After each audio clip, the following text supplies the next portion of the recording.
બરાબર આજે પાણી અત્યારે ચાલુ છે આ વર્ષો વર્ષ આ નવાઈનું આ એક નથી વર્ષો વર્ષથી આ પીડા છે અમારી બધાની સિચોદરા ગામવાસીઓ અને સરપંચ શ્રી ઘણી અરજીઓ કરી છે પણ કોઈ સાંભળતું નથી અને આ રહ્યો 7-8 કિલોમીટરના ઘેરાવામાં પાણી છે અને 4000 ઉપર મગફળીના કટા ફેલ ગયા છે અને જુવાર અને પશુપાલકો છે અત્યારે લગભગ 20-25 ભેંસો લઈને અંદર છે 50 ઘર છે એમનું જે ઘાસ બળી ગયું અને પૂળા જે થોડા હોય એ પણ પલળી ગયા। અમે આ મગફળી બળી ગઈ છે અને સરકાર કને માગણી છે અમને આ વળતર હાલે એટલી અમારી વિનંતી છે। અંદાજે તો નુકસાન તો મોટા પ્રમાણનું નુકસાન છે એટલી અમારી વિનંતી છે।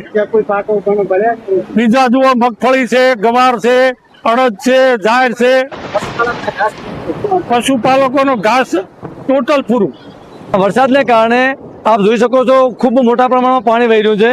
રોડ ઉપર 1.5-2 ફૂટ જેટલું પાણી ચાલે છે અને એ પાણીના કારણે પાછળ જે ખેડૂતોને છે એ ખેતરો બધા ભરાઈ ગયા છે।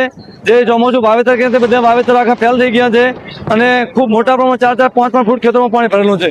તો અહીંયા આ રોડ ઉપર મોટું ઘરનાળું બને, મોટા પ્રમાણમાં પુલ બને એવી અમારી ગામ લોકોની માંગ છે। અને ગામડામાં અંદર જઈને જોવો તો ખબર પડે તમે પાકા રસ્તા ઉપર આવી અને જોશો એનો કોઈ મતલબ નહીં। આવીને આશ્વાસન આપીને જતા રહો પણ આ રસ્તાનો અને આ પુલનો કોક કરો કે પુલ અમારે ડબલ બનાવેલો અથવા રસ્તો ઊંચો કરીને પુલ ડબલ કરશો તો અમારા ગામની સમીક્ષા મળશે ને કે સમીક્ષા મળશે જ નહીં। તમે આશ્વાસન આવીને જતા રહેશો તો અમારા ગામનો કોઈ થશે નહીં।